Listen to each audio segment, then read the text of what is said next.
பிரச்சனைகளை பார்த்து பயப்படக்கூடாது. මේ ප්‍රශ්න දිහා බලලා ඔබ බය වෙන්න එපා. உங்களோட இருதயம் ஒரு மாதிரி இலகுவா பயந்த நிலைமையில இருந்தா அதை ஸ்ட்ராங் ஆகிறதுக்கு ஆண்டவர் சில சோதனைகளை அனுமதிப்பார்.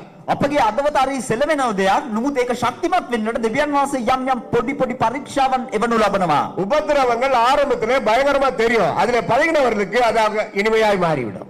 උපද්‍රව ආරම්භයේදී අපිට හරියට ඊටම බයගෙන දෙයි. නමුත් අපි පුරුදු වුණාම ඒක සාමාන්‍ය දෙයක් බවට පත් වෙයි. இன்னொருத்தரை பற்றி பார்க்கலாம். අපි තව එක්කෙනෙක් දිහා බලමු. யோனாவின் புத்தகம் යෝනාගේ පොත முதலாம் அதிகாரம் පළවෙනි පරිච්ඡේදය 5 முதல் 17 வரைக்கும் குறித்துக் கொள்ளுங்கள். 5 වෙනි පදයේ සිට 11 වෙනි පදය ඔබ සටහන් කරගන්න. இருக்க வேண்டிய இடத்துல இல்லாமல், සිටිය යුතු ස්ථානයේ සිටියේ නැත. அதாவது ஆண்டவர் போக சொன்ன இடத்திற்கு போகாமல், ඒ වගේම දෙවියන් වහන්සේ කිව්ව ස්ථානෙට ඔහු ගියේ නැහැ. ஆண்டவர் சொல்லாத இடத்திற்கு கப்பல் டிக்கெட் வாங்கிட்டு ஏறி போயிட்டார். දෙවියන් වහන්සේ නොකියපු ස්ථානයට ඒ නැවේ ප්‍රවේශ පත්‍ර ගාස්තු ගෙවලා ඔහු ගමන් කරා. ஏறி போயிட்டார்னா கப்பலுக்குள்ள போயிட்டார். ඔහු දැන් නැව ඇතුළට ගියා.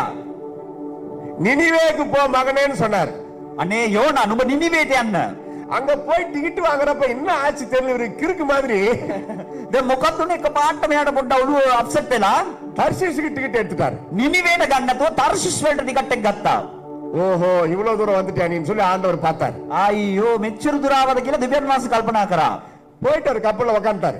දැන් ගිහිල්ලා ඔහු අසුන් ගත්තා. கப்பல் புறப்பட்டது. දැන් නැව ගමන් ආරම්භ කළා. தேவனுடைய ஊழியக்காரனா தீர்க்கதரிசி தான். ஆனாலும் பாருங்க, அந்த அந்த தாசன் அந்த யோனா செய்த அந்த ஒரு தப்புக்காக கடல் அலையிலே உண்டாக்கிட்டாரு. கப்பல் ஆடுது. බලන්න දෙවියන් වහන්සේගේ දාසයෙක් දෙවියන් වහන්සේගේ අනාගත වක්තුරේ ඔහු සිටිය යුතු ස්ථානයේ නොසිටී බැවින් උන්වහන්සේ මූදුරලට අණ කරා කැළඹෙන පිණිස. ஆனா அவரை ஒரு விதத்துல பாராட்டணும். නමුත් අපි ඔහුට පාරට්ටු කරන්න පුළුවන්. அவரே வந்து அந்த மாலுமி கேப்டன் கிட்ட சொல்றாரு, நான் தான் இது காரணம், என்ன தூக்கி கடல்ல போட்டுருங்க. ඔහු කියනවා කපිතාන් ළඟට ඇවිල්ලා මම තමා මේ කැළඹිල්ලට හේතුව.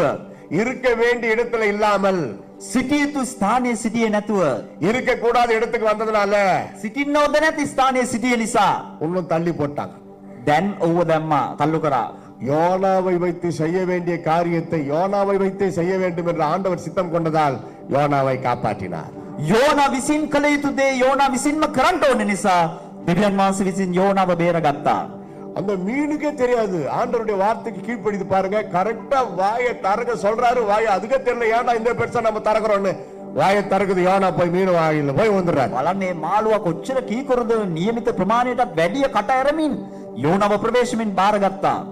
அவர் தான் கப்பல்ல போறதுக்கு டிக்கெட் வேற ஊருக்கு வாங்கிட்டார்ல, அதனால மீன் இலவசமா கொண்டு போய் நினைவேல கட்டிடுச்சு. බලන්න ඔහු ප්‍රවේශ ගාස්තු ගෙවලා වෙන පැත්තකට යන්න ගියා. නමුත් කිසිදු ප්‍රවේශ පත්‍ර ගාස්තුවකින් තොරව නිනිවේට මාළුවා එක්කන් ගියා. லிசன், நீங்க தான் ரொம்ப முக்கியம். கர்த்தர் உங்களை கொண்டு தமது சித்தத்தை நிறைவேற்ற உங்களுக்குள்ள ஏதாவது பிரச்சனை, கோளாறு, கர்த்தருக்கு பிரியமற்ற காரியம் இருந்தால் அதை சரிப்படுத்தி விட்டுதான் உங்களை கொண்டு போவார். ස්වාමින් වහන්සේ අපේක්ෂා කරපු දේ ඔබ තුලින් කරනවා නම් ඒට විරුද්ධව තිබෙනා වූ සියලු බාධාවන් ප්‍රශ්න උන්වහන්සේ ඒවා ඉවත් කරමින් උන්වහන්සේ තාමත් ඉක්මනින් ඒ පරිස්සමෙන් ඒ ස්ථානෙට රැගෙන යයි. அதற்கு பிறகு அவர் போய் அருமையா நினிவே பட்டணத்துக்கு தீர்க்க தரிசனம் சொல்லி எல்லாரும் அவங்க காப்பாற்றப்பட்டார்கள். දැන් ඊට පස්සේ යෝනා ඒ නිනිවේට ගිහිල්ලා අනාගත වාක්‍ය පවසමින් ඒ මුළු නගරයම දිනාගත්තා. நம்ம எங்க இருக்கிறோம்? දැන් අපි කොයිද සිටින්නේ? அப்பா அம்மா சொல்லுவாங்க, பசங்களுக்கு ஸ்கூல் முடிஞ்சதோ காலேஜ் முடிஞ்சதோ உடனே வீட்டை வந்து சேரு. දෙමව්පියන් කියනවා දරුවන්ට ඉස්කෝලේ ඉවරුණ ගමන්ම ගෙදරට එන්න. சிலதுங்க லேட்டா வரும். සමහර අය එන්නේ පරක්කු වෙලා. ஏன் லேட் அப்பா கேட்பாரு. දැන් තාත්තා අහනවා ඇයි පරක්කු? எந்த பிள்ளைகளும் லேட்டா வந்தா அப்பா ஏன் லேட்டுன்னு கேட்காம இருக்க மாட்டார். කිසිම පියෙක් ආන්න නැතුව ඉන්න ඇයි පරක්කුනේ කියලා. ஸ்பெஷல் கிளாஸ், විශේෂ පන්ති, ஸ்பெஷல் பாவம், ஸ்பெஷல் பொய். විශේෂ පව්, විශේෂ බොරු. ஆண்டவர் பாக்குறாரம்மா, ஐயா ஆண்டவர் பாக்குறாரு எல்லாத்தையும். අනේ දෙවියන් වහන්සේ බලාගෙන ඉන්නවා. பிரசங்கி கடைசி வசனம் இப்படி முடியுது. දේශනාකාරයා පොතේ අවසාන පද මෙසේ නිමා වෙනවා. ஒவ்வொரு கிரியையும், සෑම ක්‍රියාවක්ම, அந்தரங்கமான ஒவ்வொரு காரியத்தையும், රාශිගතව කරන්නා වූ සියලුම කාරණාව, நன்மையானாலும் தீமையானாலும் தேவன் நியாயத்திலே கொண்டு வந்து நிறுத்துவார். ඒක යහපත් වේවා අයහපත් වේවා නමුත් උන්වහන්සේ දේවල් විනිශ්චයට ගේනවා. ஆண்டவருடைய நியாய தீர்ப்புக்கு தப்பவே முடியாது. උන්වහන්සේගේ විනිශ්චයෙන් ඔබට බේරෙන්නට බෑ. பிள்ளைகள் பெற்றோரை ஏமாற்றலாம், பெற்றோர் பிள்ளைகளை ஏமாற்றலாம். ஆண்டவரை யாரை ஏமாற்ற முடியாது. දරුවන් දෙමව්පියන්ව රවට්ටයි, දෙමව්පියන් දරුවන්ව රවට්ටයි. නමුත් මේ දෙගොල්ලන්ට බෑ දෙවියන් වහන්සේව රවට්ටන්න. அந்த ஒரு பயபக்தி நம்ம கிட்ட இருக்கணும். ඒ බය අපිට තිබෙන්න අවශ්‍යයි. கர்த்தருக்கு பயப்படுதலே ஞானத்தின் ஆரம்பம். ස්වාමින් වහන්සේ කෙරේ බයවීම ප්‍රඥාවේ පටන් ගැනීමයි. கர்த்தருக்கு பயப்படுகிற பெரியோரையும் சிறியோரையும் கர்த்தர் ஆசீர்வதிப்பார். දෙවියන් වහන්සේට බය වෙන්නා වූ කුඩා වැඩිහිටි සියලු දෙනාව දෙවියන් වහන්සේ ආශිර්වාද கர்த்தருக்கு කරනවා. பயப்படுகிறவர் நீடிய ஆயுசு நாட்களை பெருக பண்ணுவார். දෙවියන් වහන්සේට බය වෙන අයට උන්වහන්සේ ආයුෂ වැඩි කරන්නට යනවා. கர்த்தருக்கு பயந்து அவர் வழிகளில் நடக்கிறவன் எவனோ அவன் பாக்கியவான். උන්වහන්සේට බය වී උන්වහන්සේගේ මාර්ගයේ ගමන් කරන මනුෂ්‍යයා ආශිර්වාද ලද්දෙක්ය. இந்த மதிப்பு அச்சம் ஹானரபிள் ஃபியரிங் அப்படி சொல்லுவாங்க. ஹானரபிள் ஃபியரிங் தான் ஆண்டவர் எதிர்பார்க்கிறார். வேதனையான பயம் அல்ல. වෙන බයක් නෙමේ මේ දේ තමයි උන්වහන්සේ අපේක්ෂා කරන්නේ. சிறியோர் முதல் பெரியோர் வரை கர்த்தருக்கு பயப்படும். කුඩා සහ වැඩිහිටි සියලු දෙනා படிக்கிற பிள்ளைகள் இருக்கிறீங்களா? என் கண்ணுக்கு தெரியுதா? ඉගෙන ගන්න ළමයින්ට මාව පේනවද? பெற்றோரை ஒரு கேள்வி கேட்டேன். பிள்ளைகளை ஒண்ணு கேட்கலாம். දැන් ළමයින්ගෙන් ප්‍රශ්නයක් ආමු. கான்வென்ட்லயோ ஸ்கூல்லயோ காலேஜ்ல படிக்கிற பையனோ பொண்ணோ இதுக்கு பதில் சொல்லணும்.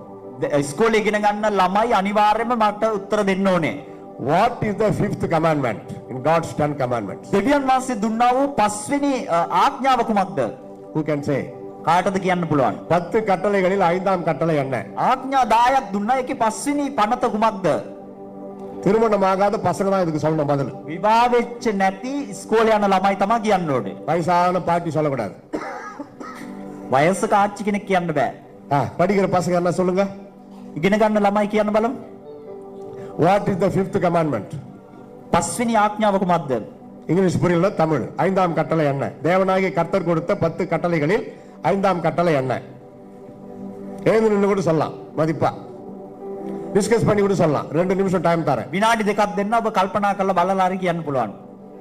இல்ல யாருக்கான போன் பண்ணி கூட கேட்டு சொல்லலாம். නැත්නම් කාගෙන් හරි ෆෝන් කරලා අහලා හරි කියන්න. Help line. Help line. சொல்லுங்க, யாரா ஒருத்தர் சொல்லுங்க. இருக்கிறீங்க?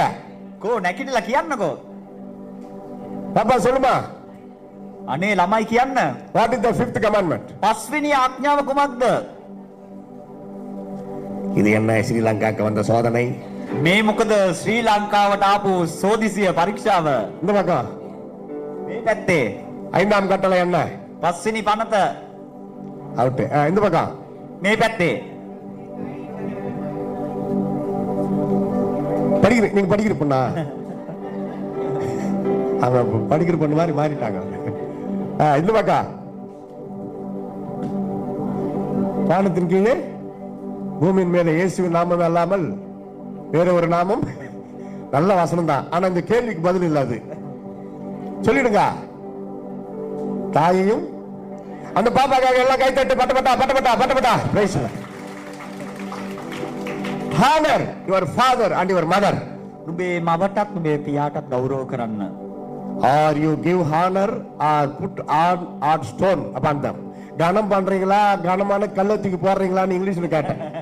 ඔබ ගෞරව කරනවද නැත්නම් ලොකු ගලකින් ඔබ දානවද?